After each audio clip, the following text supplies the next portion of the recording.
நம்முடைய ஒவ்வொரு நாள் வாழ்க்கையிலும் நாம் யாரை அண்டிக் கொண்டிருக்கிறோம், யாரை சார்ந்திருக்கிறோம் என்பது ரொம்ப முக்கியம். நாம் யாரை சார்ந்திருக்கிறோம் என்பதை பொறுத்து தான் நம்முடைய முடிவுகள், நம்முடைய ரிசல்ட்ஸ், ரிவார்டு எல்லாமே இருக்கும். நாம் சார்ந்திருக்கிற காரியம் ஜீவன் உள்ளதா, உயிர் உள்ளதா, அது நமக்கு ஜீவன் தருமா, அது நமக்கு ஆசீர்வாதங்களை தருமா என்பதை நாம் ஒவ்வொரு நாளும் நிதானித்து அறிய வேண்டும். அநேகர் தங்களுடைய படிப்பை நம்பி இருப்பாங்க, அநேகர் தங்களுடைய வருமானத்தை நம்பி, வேலையை நம்பி, தங்களுடைய தொழிலை நம்பி இருப்பாங்க. இல்லை ஒரு சிலர் ஏதோ ஒரு நபர்களை நம்பி இருப்பாங்க. ஆனால் இதெல்லாம் நம்முடைய வாழ்க்கைக்கு ஆசீர்வாதத்தையும் ஜீவனையும் தருகிறதா அப்படின்றத நம்ம பார்த்து கொண்டே இருக்கணும். யோவான் 6ஆம் அதிகாரம் 63வது வசனத்தில் எப்படி இருக்கு? ஆவியே உயிர்ப்பிக்கிறது, மாம்சமானது ஒன்றுக்கும் உதவாது.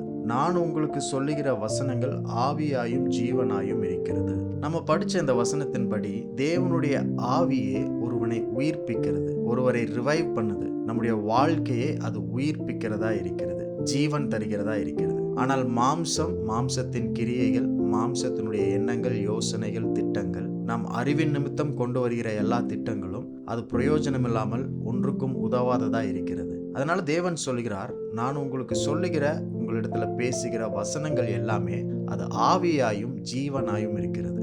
நம்முடைய வாழ்க்கையில நம்ம பார்க்கிற எல்லா சோதனைகளும், எல்லா டெஸ்ட்டும் எதற்காகனா, நம்ம யாரை சார்ந்து இருக்கிறோம், நம்மளுடைய நம்பிக்கை யார் மேல இருக்கிறது அப்படின்றத ஒவ்வொரு நாளும் நமக்கு நினைவூட்டும்படிக்கு தான். வசனத்தின்படி ஆவிதான் உயிர்ப்பிக்கிறது, ஜீவன் தருகிறது. அப்படி என்றால் நம்ம எல்லா விஷயத்திற்கும் யாரை நம்பி இருக்கணும்னா ஆவியானவரை நம்பி இருக்கணும். அந்த ஆவியானவரை எங்க கண்டுபிடிக்க முடியும் அப்படின்னா ஆண்டவருடைய வசனத்துல, வார்த்தையில கண்டுபிடிக்க முடியும். ஒருவேளை நம்முடைய அனுபவத்துல, எக்ஸ்பீரியன்ஸ்ல நிறைய காரியங்கள் நம்மளுக்கு தெரிந்திருந்தாலுமே நம்முடைய வாழ்க்கையில எல்லா நிலைகளும் வெற்றியை பார்ப்பதற்கு நாம் யாரை நம்பி இருக்கணும்னா தேவனை நம்பி இருக்கணும், அவருடைய ஆவியானவரை நம்பி இருக்கணும்.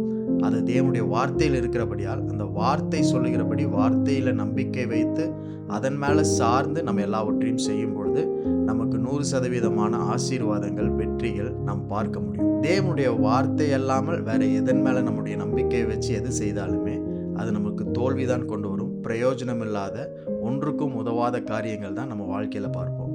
ஆனால் தேவனுடைய வார்த்தையின் மேல நம்ம நம்பிக்கை வைத்து, விசுவாசத்தை வைத்து அந்த வார்த்தையை அண்டிக் கொள்ளும் பொழுது தேவனுடைய சித்தத்தை இந்த உலகத்தில் செய்யறது மாத்திரம் இல்லாமல் நம்முடைய வாழ்க்கையிலும் 100%க்கு மேல ஆசீர்வாதத்தையும் நம்ம பார்க்க முடியும். ஏனென்றால் தேவன் நாம் எண்ணுவதற்கும் நினைப்பதற்கும் அதிகமாக நம்மை ஆசீர்வதிக்கிற தேவன். ஆகவே இன்றைக்கு உங்க வாழ்க்கையில, இந்த புதிய நாளில் நீங்க எடுக்க வேண்டிய ஒரே ஒரு டெசிஷன் என்னன்னா, நாம் யாரை சார்ந்திருக்க போகிறோம். என்னுடைய தனிப்பட்ட வாழ்க்கையில, குடும்ப வாழ்க்கையில, என்னுடைய ஃபியூச்சருக்காக நான் எதை நம்பி இருக்க போகிறேன், யாரை நம்பி இருக்க போகிறேன், ஜீவனையா மரணத்தையா? ஜீவனை நம்பி இருக்கிறேன் அப்படின்னு சொல்லும் பொழுது நாம் தேவனுடைய வார்த்தையை, அவருடைய ஆவியானவரை நம்பி இருக்கிறோம்னு அர்த்தம். ஆகவே ஜீவனை தெரிந்து கொள்வதுதான் ஞானமான செயல். இன்றைக்கும் ஜீவனை தெரிந்து கொள்ளும்படி அவருடைய வார்த்தையின் மேல உங்களுடைய முழு விசுவாசத்தையும், அவருடைய ஆவியை அண்டிக் கொள்வதை நீங்க ஒரு நாளும் மறக்காமல் இன்றைக்கும் அதை செயல்படுத்தும் பொழுது தேவ சித்தத்தை உங்க வாழ்க்கையில நிறைவேற்ற முடியும். இன்றைக்கும் தேவனுடைய சித்தத்தை செய்ய, ஆவியானவரை அண்டிக் கொள்ள தேவன் உங்களுக்கு கொடுத்திருக்கிற ஒரு ஆசீர்வாதமான நாள். இந்த நாளில் தேவன் உங்களுக்கு செய்ய போகிற பெரிய காரியங்களை பார்த்து அவருக்கு நன்றி செலுத்துங்க.